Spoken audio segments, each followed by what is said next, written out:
Dizer que é uma oportunidade ímpar nós estamos aqui em pleno mês de agosto. Se diz agosto, mês de desgosto, mas eu acredito que o agosto é um mês estratégico, porque é uma virada da metade de um ano que é o segundo de um século, que foi construído como a expectativa de um século de transformações. Assim como na virada do século XIX para o século XX, segundo uma amiga minha que fez a sua dissertação de mestrado exatamente sobre as expectativas que foram incutidas na população na virada do século XIX para o século XX, o que seria o século XX, eu acredito que nós estamos na virada do século XX para o século XXI, no segundo ano da segunda década do século XXI, frente a enormes desafios, que eu acredito que o partido tem a responsabilidade de respondê-los e de procurar respondê-los visando a construção de um país radicalmente diferente. Não apenas diferente do ponto de vista dos indicadores econômicos, dos indicadores sociais,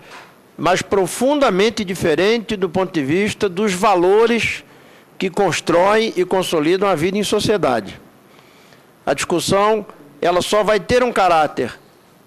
capaz de indicar uma ruptura com o modelo se ela for uma discussão que aponte também a construção de uma sociedade fundada em outros valores, que não só os valores que são pautados hoje e que por trás de si tem ações econômicas, projetos econômicos, interesses industriais, interesses empresariais e algumas categorias de análise, que o senador Cristóvão muito bem destacou aqui com a sua publicação, levando-nos a refletir. A economia vai bem, mas não está bem. Alguns indicadores prosperaram, mas outros indicadores não prosperaram, porque o nosso projeto é um projeto de sociedade, não é só um projeto de indicadores econômicos, né? Bom, em primeiro lugar, eu queria partir do ponto efetivamente inicial. Então, eu queria começar compartilhando a ponderação do professor Postman, que, numa matéria publicada no jornal Le Monde, chamou a atenção para a necessidade urgente de nós aprofundarmos os debates que são estratégicos para a compreensão dessa crise, que não é uma crise de 2012, nem de 2011, nem de 2010. É uma crise que se arrasta e tem por trás dela a consolidação de um modelo de acumulação do capital na história recente da humanidade, que nós consideramos aí 40 anos, da década de 70 à década de 2010, e que, lamentavelmente, a ausência desses debates nos partidos políticos, nos movimentos sociais e no movimento sindical tem nos colocado numa posição extremamente precária para a construção de uma análise precisa dessa conjuntura, dos fatores que levam a essa crise mundial e, consequentemente, essa precariedade nos deixa de uma maneira extremamente pobres para a construção de alternativas. Se o diagnóstico e a compreensão dos fatores que geraram essa crise não é preciso, a busca de soluções e a proposição de alternativas vai ser mais imprecisa ainda. E aí, qual é a avaliação, pode passar, qual é a avaliação que nós temos quanto a isso? O Brasil viveu um período extremamente importante da sua vida política, com a resistência democrática à ditadura, com o processo de redemocratização, culminando com a eleição do presidente Lula em 2002. Mas o que é visível hoje, no Brasil e no mundo, é uma crise generalizada de alternativa dos partidos de esquerda. Nós estamos há 4 anos vivendo uma crise de longa duração e nós não vemos no plano internacional uma construção unitária dos partidos comunistas, socialistas, dos partidos de esquerda. Os partidos estão todos domesticados no espaço interno dos seus Estados-nações, ou alguns na oposição, ou outros à frente da chefia do Estado, sem qualquer tipo de discurso, sem qualquer tipo de diálogo no plano internacional. Há uma internacional socialista que, na minha avaliação, é absolutamente precária, não consegue construir um discurso unitário para os povos europeus, para os povos da América Latina, para os povos que estão vivendo na pele as consequências mais drásticas. E se os nossos grandes instrumentos de ação política são os partidos, e se esses partidos vivem uma crise ideológica, uma crise de iniciativa, Como é que nós vamos construir alternativas? Como é que nós vamos mover a sociedade a não ser novamente caudatária de uma nova reforma do capitalismo para que ele saia dessa crise mais fortalecido? Isso foi o que nós discutimos há 3 anos, numa mesa de debate em que o PDT participou com o PCdoB e o PSB, com o ex-deputado Ciro Gomes, o presidente do PCdoB, Renato Rabelo, e eu participei substituindo o nosso companheiro Vieira da Cunha. E já naquela ocasião, nossa preocupação era de que a crise gerada pelo andar de cima da economia não fosse superada, não fosse contornada, prestigiando os mesmos que estão no andar de cima e impondo o ônus da crise para aqueles que historicamente estão no andar de baixo. Os trabalhadores, o financiamento da Seguridade, os direitos sociais, como nós assistimos desde a aprovação do pacote grego, e estamos assistindo nos países da zona do euro, com todas as consequências para o financiamento do emprego, para a expansão do emprego, para o crédito, para o financiamento de políticas sociais. Então, o que nos chama a atenção? Nós vimos os partidos de esquerda migrarem todos para o aparelho de Estado para governar o país. Segundo, os partidos foram se amoldando às escolhas do partido hegemônico do governo, o Partido dos Trabalhadores. E foram se amoldando, privilegiando os seus interesses de crescimento dentro do aparelho de Estado e privilegiando o interesse de sustentação e de reprodução das suas bancadas. Então, os parlamentares que na oposição se destacavam, as ferramentas partidárias, os instrumentos sociais que na oposição eram instrumentos de massa, passaram a ser correia de transmissão da governabilidade e a vida dos partidos passou a ser quase que totalmente vegetativa.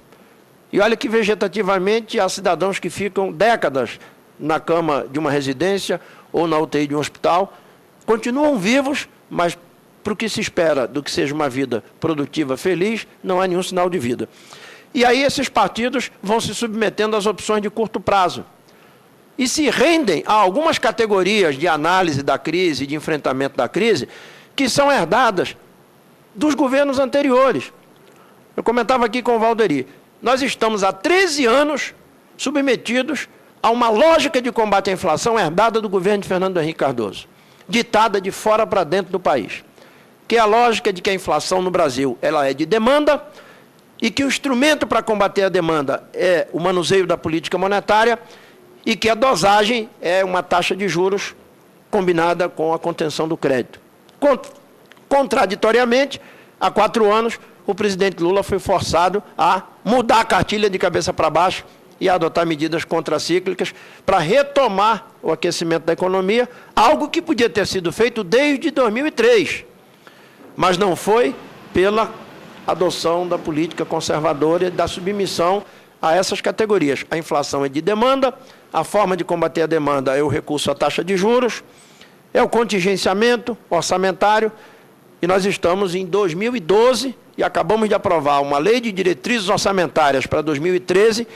que diz taxativamente, repete o que nós aprovamos para a LDO de 2012. A elaboração e a execução do orçamento observarão em primeiro plano as metas de superávit primário. Ou seja, nós somos uma nação de 322 anos de colônia, 67 de império, 122 de república, com uma carga tributária de 35,8% do PIB, que extrai renda e riqueza da sociedade, em primeiro lugar, para financiar o superávit primário, que é por onde saem os encargos da dívida pública. Então, isso é ou não é uma posição conservadora, acanhada, frente aos dogmas e aquilo que o professor Fábio Weber dizia, as convenções do discurso macroeconômico, de que se não for dessa forma, o país é desqualificado pelas agências financeiras internacionais, o país é posto para fora da lista do destino preferencial dos investimentos diretos, consequentemente não cresce. Lá atrás se dizia, país que não se endivida não cresce, e nós vimos a consequência da dívida externa na economia do país. Então, os partidos precisam discutir. Ou nós vamos continuar nos adequando a essa ordem de gestão da macroeconomia e do modelo de desenvolvimento,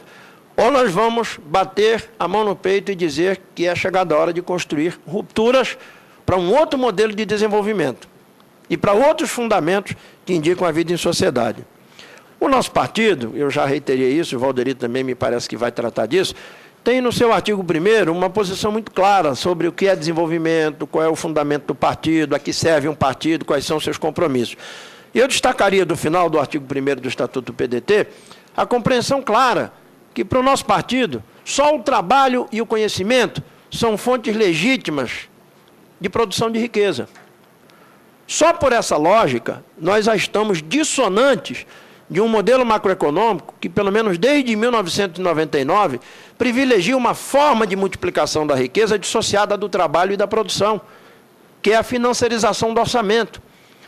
que é o comprometimento, que é a esterilização de quase 50% da receita fiscal com juros e amortização da dívida pública. Esse modelo é dissonante do fundamento que rege o Estatuto do PDT. Nós não aceitamos, nós não compreendemos, nós não podemos ser caudatários de uma política macroeconômica que compromete metade da receita fiscal, fruto de uma carga tributária regressiva e indireta, contaminada por um ciclo histórico de desonerações a favor da empresa, desonerações a favor do capital, que continua se propagando, mesmo no governo da presidenta Dilma, porque nós escrevemos no artigo 1º do nosso Estatuto que, para nós, a riqueza tem como fundamento a primazia do trabalho e do conhecimento. E todos os indicadores mostram que não é assim que nós estamos construindo a nossa nação. Os indicadores do trabalho têm melhorado, mas eles não foram completamente transformados nesses 13 anos de supremacia da política monetária. E quando nasce o PDT nasce já na contramão. Quando o PDT nasceu afirmando que valores, que princípios. Nós nascemos em 1979, num contexto em que já se avançava robusta a transformação da economia mundial, da economia da produção e do trabalho, para a economia da financiarização. Quando nos jogaram dentro do rio, nós íamos nadar para um lado, a correnteza estava para o outro. 10 anos depois da vida do PDT ter chegado à vida política democrática do Brasil, aprovou-se o consenso de Washington. Nós nascemos na contramão. Nós nascemos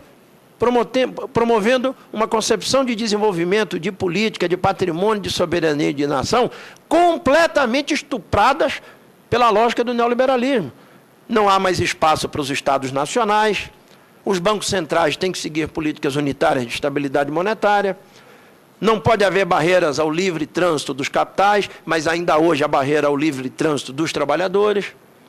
Então, quando nós nascemos, já nascemos dissonantes da hegemonia da lógica financeira internacional.